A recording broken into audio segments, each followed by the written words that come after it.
11th century, when the castle was erected as a defence against the Scots, the pre-Norman borough of Manchester was renamed Newcastle. It was made a county in 1400 and was incorporated in 1589. Situated on the north bank of the Tyne estuary, 8 miles from the North Sea and 272 miles north of London, it has an area of 18 square miles and a population exceeding 300,000. The exports of the port of Newcastle upon Tyne include coal, chemicals, canvas, linen, woolen and jute goods, fire bricks and fire clay goods, lead goods, oils, oil fuel, pig iron, steel manufactures, and tar, pitch and resins. To all these are now added large shipments of mining machinery and equipment which have been manufactured in modern factories in the immediate neighbourhood that is being shipped to many different countries throughout the world.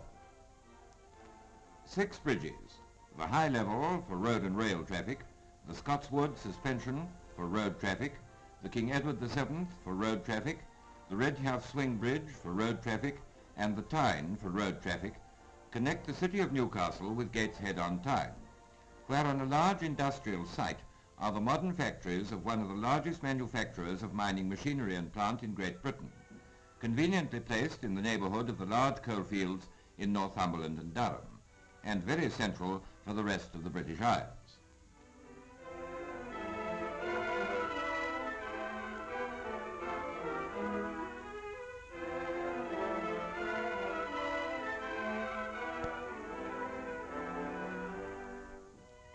Gee, great progress is sure being made with the building since I last visited this locality. That's so, and I'm very glad to see you back so soon. But I promised you I'd come back after my previous visit, when you showed me PF conveyors being manufactured at your works. And together we saw these working at a Scottish colliery.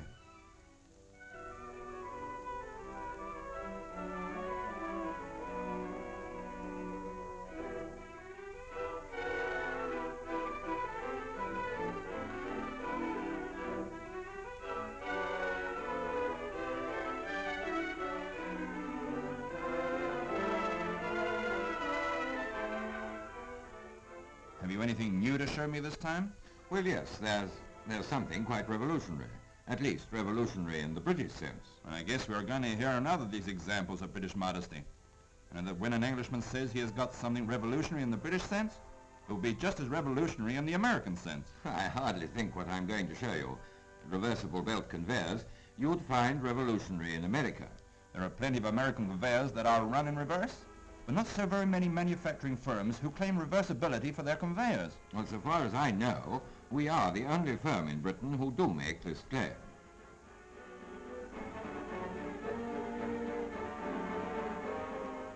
First of all, let me show you some of the many processes that go towards the making up of our conveyors. In the capstan lathe section, the spindles for the oil-filled rollers are turned, and we have... Yeah, but as I have already heard a great deal about your oil-filled rollers, if you don't mind, I would rather not postpone the pleasure of seeing these made. An oil-filled roller represented an ideal that for many years was unattainable. The problem was how to apply oil lubrication to an idler roller. The solution was found in the discovery of synthetic rubber that is not affected by oil, and from which it's possible to make an efficient oil seal. This type of oil seal, together with a ball bearing, is fitted into a special zinc alloy end cap. The components of the assembled end cap are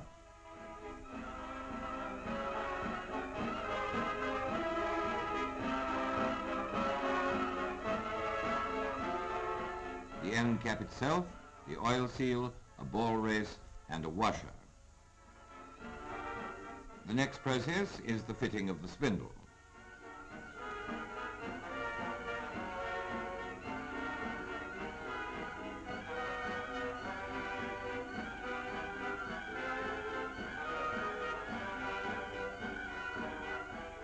The inner tube is pressed into position.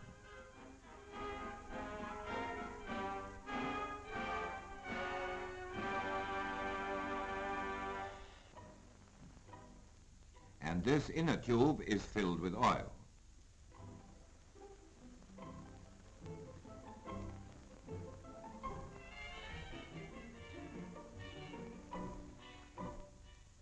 Then follow the outer tube, and after fixing a second end cap, further pressure is applied.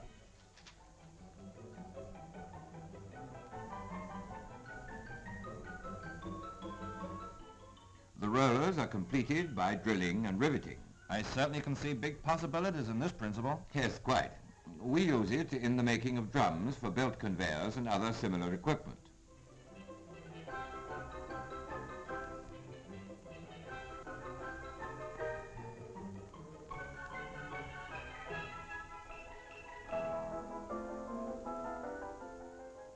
The gearbox is an important part in the construction of a conveyor drive head.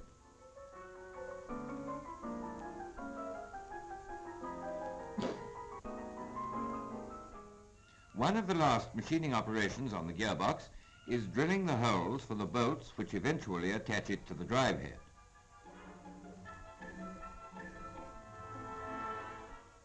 On a number of our drive heads, a standard type of gearbox is used, which gives the special advantage that, where at one colliery several different types of drive heads are in use, only one spare gearbox need to be kept. When all the various components are completed, these are taken to the assembly bay where they're put together.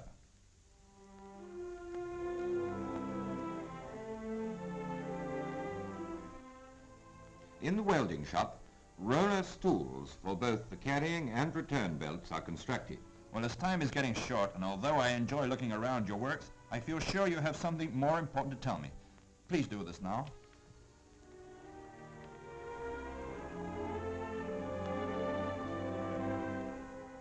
Well, let's begin with the reversible belt sections being laid out. These sections are known as RST. As shown in this plan of a normal conveyor of the non-reversible type, the idler rollers are always given a set in the direction of running. In the RST conveyor, however, this arrangement is altered so that the rollers lie at right angles to the conveying structure. Whether the belt runs right or whether the belt runs left, there is no tendency for the rollers to cause the belt to leave the conveyor.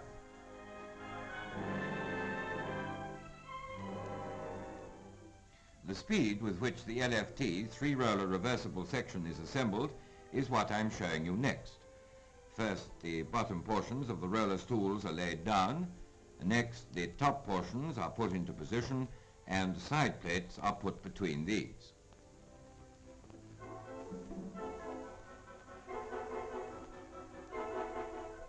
Care must be taken when assembling these sections to put the side plates into position last.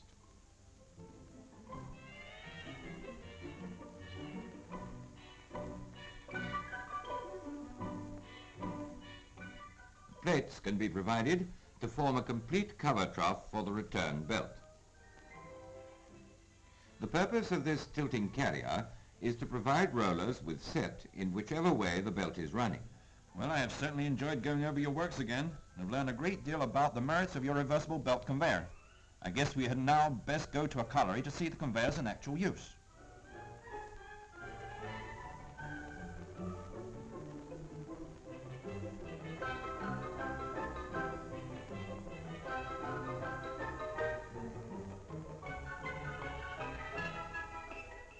Yes, but first I want to give you some idea of the mining layout that is most effective for the use of the reversible belt conveyor. You'll remember that when I took you to Scotland to see a method of working with PF scraper chain conveyors, that the scrapers were worked on these retreating faces. And in these winning places with reversible belts in the gateways.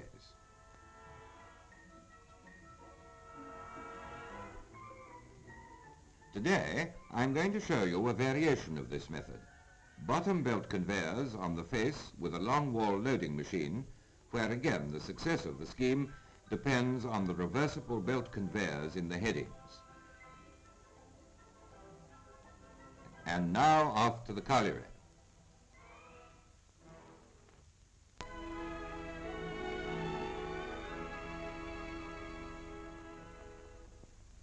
At a Northumberland colliery situated about 20 miles from Newcastle, we're going to see one of these conveyors in action.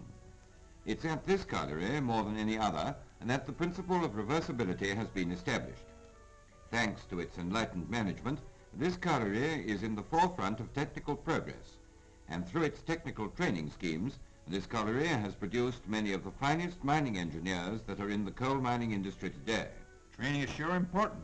This and small teams are the main reason for the big output we get in the States.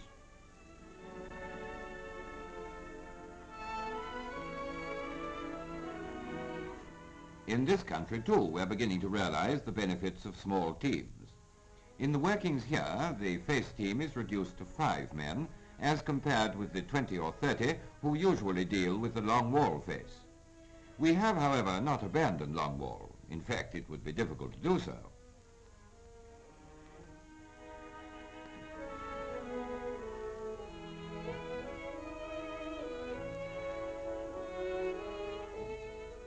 Despite the fact that working on the long wall system is what our men have mostly been accustomed to, there remains the even more important difficulty that conditions on the whole involve much heavier roof pressures than are usual in America, added to the difficulties caused by working in adjacent seams, making it almost essential that the long wall system be adhered to in most places.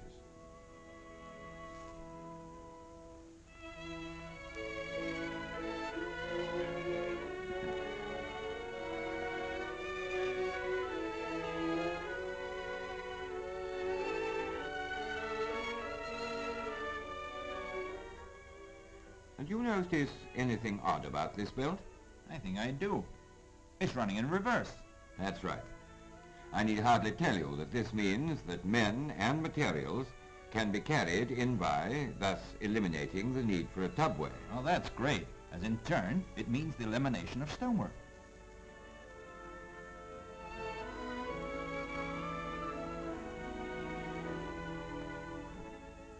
There is something else. Can you think of it? Now, let's see. I can imagine that'll be of great benefit to the men. They certainly look happy enough. Exactly. It would never do to ask them to crawl a quarter of a mile or so in 2'3" height. Without some sort of transport for them, it would be impossible to work the seam at all. Your 5 men will arrive at the coal face having hardly exerted themselves to get there. This method of transport certainly enables them to arrive fresh and ready for their day's work. And what's more, in my opinion, they've traveled in safety.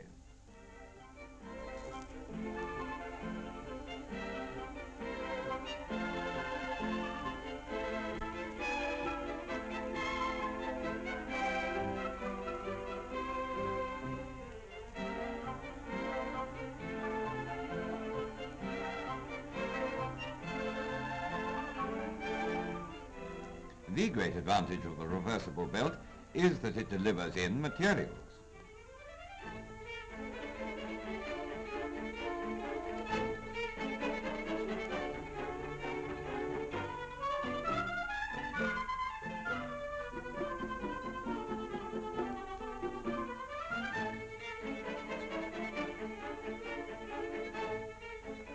Still another advantage is that the reversible belt can be used for sending in the unusually large props, known as jumbos, which are of such great use in the majority of British collieries, who, different from American collieries, have the problem of difficult roof control. This certainly shows the uses of the reversible belt.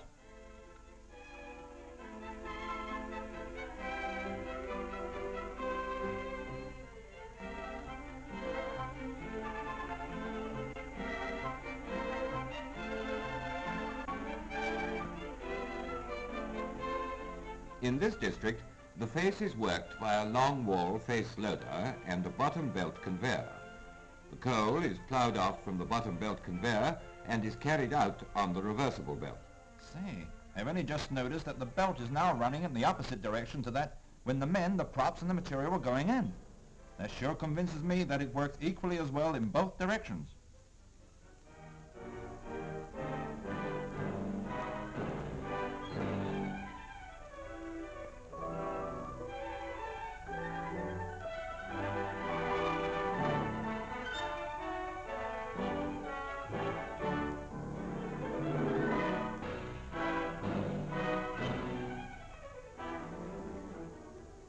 between ourselves, I've heard it said that the management have their preference regarding which way the belt runs. I guess that is the way when coal is coming up.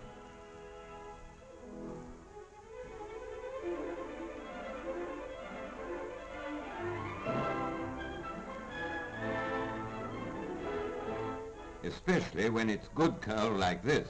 This reversible belt certainly solves the problem of coal transport.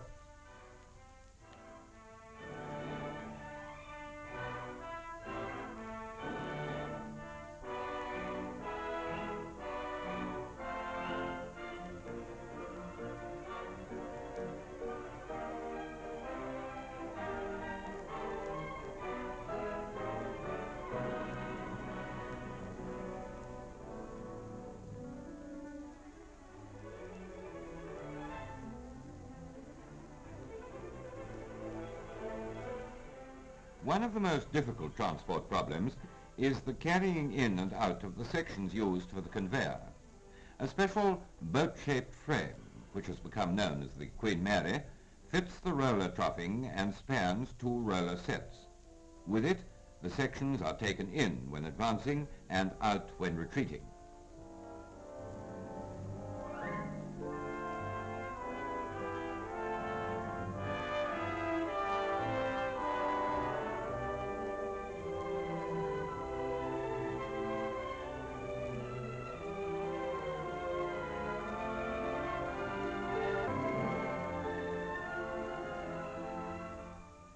Now watch very, very closely. You're now seeing the belt actually running first forward and then backward. The close-up of the roller is the halfway stage.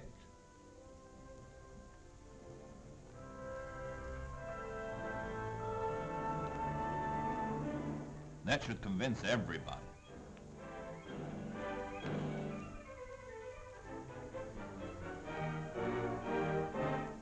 Whilst the men are seen riding out, I want to say just a few more words and to emphasize the several advantages of the reversible gathering belts. Fire away. I'm listening.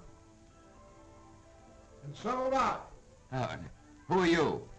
the eyes and ears of the coal mining industry. Well, because the belts are reversible, they can take material in. Because the belts can take material in, there's no need for a tubway. Where there's no need for a tubway, stonework is unnecessary, and thereby the biggest non-productive cost of working in thin seams is eliminated, whilst for the men, the fatigue caused by crawling through low seams to their work is prevented.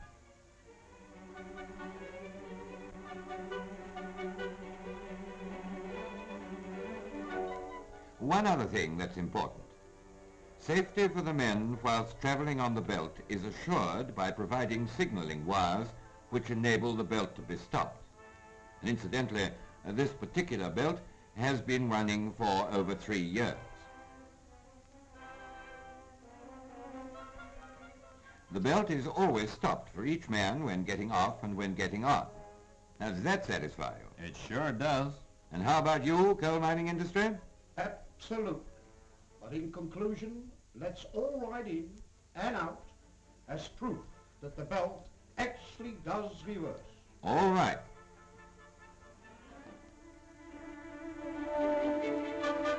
Here we go in.